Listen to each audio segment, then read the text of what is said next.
Semuanya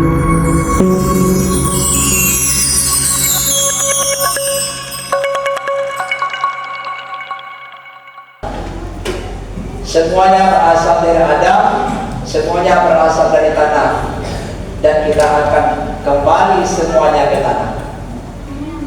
Jemaah rahimakumullah, manusia di dalam Al-Quran dipanggil dengan 4 panggilan. Yang pertama, manusia di dalam Al-Quran itu dipanggil dengan nama Al-Insan. Yang kedua, manusia di dalam Al-Quran dipanggil dengan nama An-Nas. Yang ketiga, manusia di dalam Al-Quran dipanggil dengan nama Al-Bashar. Dan yang keempat, manusia di dalam Al-Quran dipanggil dengan sebutan Bani Adam.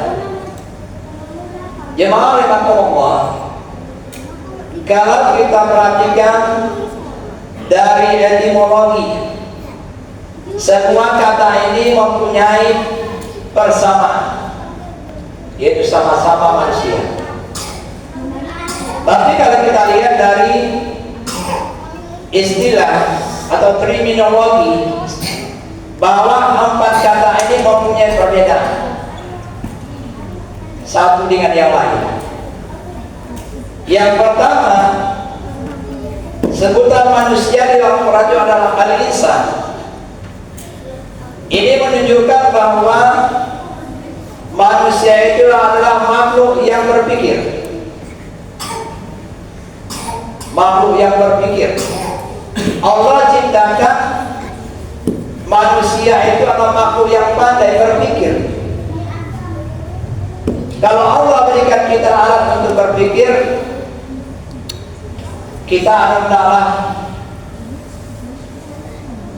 bagaimana kita menghargai atau menyebutkan kebesaran Allah Subhanahu wa Ta'ala. Kita memikirkan kebesaran Allah Subhanahu wa Ta'ala. Apa yang ada di langit, apa yang ada di bumi, dan apa yang ada di alam ini. Jadi Allah berikan kita untuk berpikir, memikirkan kebesaran Allah. Kalaulah kita mau merenung di malam hari, kita pandang ke langit. Di langit itu banyak sekali bintang-bintang bertabaran, ribuan bintang, bahkan miliaran bintang, dan semua bintang itu berputar dengan kecepatan yang sudah ditentukan oleh Allah Subhanahu wa Ta'ala. Miliaran bintang bergerak dengan kecepatan ribuan kilometer per detik. Tapi kenapa tidak pernah bintang itu bertabrakan satu dengan yang lain? Siapa yang menciptakan ini semua? Ini adalah kebesaran Allah Subhanahu wa Ta'ala yang perlu kita renungkan. Kemudian daripada itu, ada di dalam diri kita juga, di dalam raga kita, di dalam badan kita, terdapat kebesaran Allah yang perlu kita pikirkan.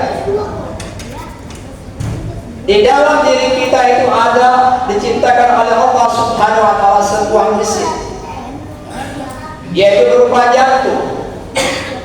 Jantung itu berdetak, jantung itu bergerak. Kalau hari ini umur kita sudah 40 tahun, 50 tahun, mungkin 60 tahun, dan jantung itu berdetak juga sudah 30 tahun, 40 tahun, sampai 60 tahun, sampai hari ini masih tetap bergerak, tidak pernah berhenti. Dan ajaibnya kita tidak pernah mendengar mesin yang diciptakan oleh Allah Subhanahu wa Ta'ala berupa jantung dalam diri kita tidak pernah bermesin. Inilah kebesaran Allah yang ada di dalam raga kita, yang ada di dalam tubuh kita. Allah berikan kita alat untuk berpikir, untuk kita renungkan kebesaran Allah Subhanahu wa Ta'ala. Karena orang yang mau merenungkan kebesaran Allah Subhanahu wa taala, ini akan bisa menjadikan dirinya semakin dekat, semakin bertakwa, meningkatkan ketakwaannya kepada Allah Subhanahu wa taala. Saudara-saudaraku jemaah-jemaah rahimahullah. Yang kedua, manusia di dalam Al-Quran disebut dengan nama An-Nas. Ini menunjukkan bahwa manusia itu adalah makhluk sosial, makhluk yang hidup saling tolong menolong di antara satu dengan yang lain. Yang miskin, yang kaya perlu dengan orang miskin, pejabat perlu dengan rakyat biasa, orang yang pintar perlu dengan orang yang bodoh.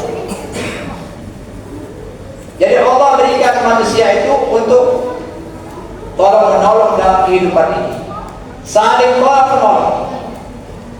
Kalau kita sudah mengetahui bahwa Allah berikan kita di dalam hidup ini saling tolong menolong di dalam hidup, tentulah kita akan memberikan kehidupan yang lebih baik di dalam masyarakat itu sendiri.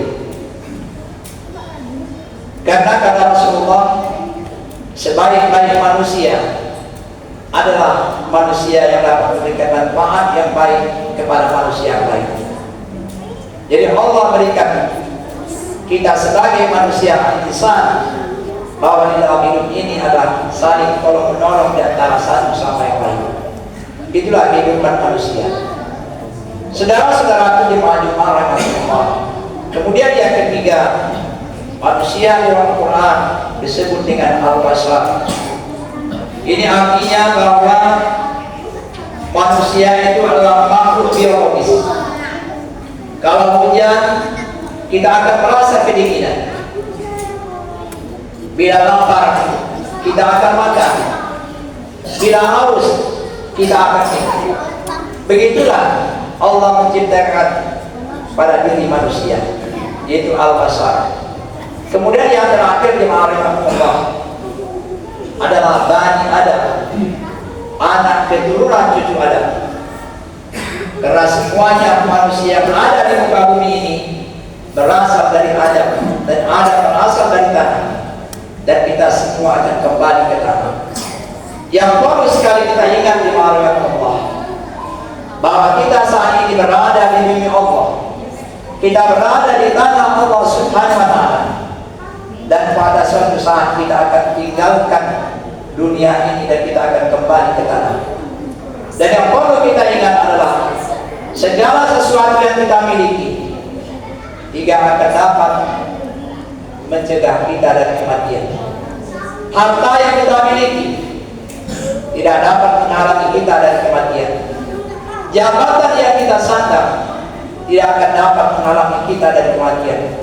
Begitu juga perilaku kita, sopan santun, akhlak mulia yang kita miliki juga tidak dapat menghalangi kita dari kematian.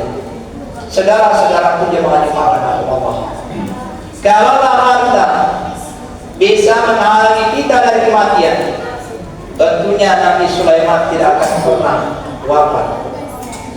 Betapa kekayaan Nabi Sulaiman yang diberikan Allah kepadanya, tidak ada satu manusia pun yang dapat menandingi kekayaan Nabi Sulaiman. Tetapi Nabi Sulaiman diwafatkan oleh Allah Subhanahu wa taala dan dia bertemu dengan Allah Subhanahu wa taala. Kalau jabatan itu dapat menghalangi seseorang untuk bertemu dengan Allah Subhanahu wa taala, kalau jabatan yang disandang terlalu banyak bisa menghalangi dia dari kematian, tentulah Fir'aun tidak akan pernah mati. Fir'aun itu mempunyai kekuatan yang luar biasa, kekuatan yang luas dan kuat, tetapi Fir'aun dimatikan oleh Allah Subhanahu wa taala. Dan kalau akhlakul karimah, sopan santun yang mulia yang memiliki dapat menghalangi kita dari kematian, tentunya bagi kita Rasulullah SAW tidak diwafatkan oleh Allah Subhanahu wa taala. Jadi oleh karena itu jemaah Allah, marilah kita menyadari bahwa di dalam hidup ini, berapapun kekayaan kita, apapun jabatan kita, semua itu tidak ada artinya dalam kehidupan ini. Kita akan kembali kepada Allah Subhanahu wa taala. Qul innal mautal ladzi tafirruna minhu fa innahu mulaqikum tsumma tarudduna ila alimil ghaibi wasyahadah wa yunabbiukum bima kuntum ta'malun. Oleh karena itu marilah kita berdoa kepada Allah Subhanahu wa taala, semoga Allah tidak mematikan kita kecuali dalam keadaan husnul khotimah. Amin ya rabbal alamin. Kiranya demikianlah khutbah yang singkat, mudah-mudahan ada manfaatnya bagi kita. Barakallahu wa li wa lakum fil Qur'anil azim wa nafa'ani wa iyyakum bima fihi minal ayati wal hakim. Wa taqabbal minni wa minkum tilawatahu innahu huwas sami'ul alim.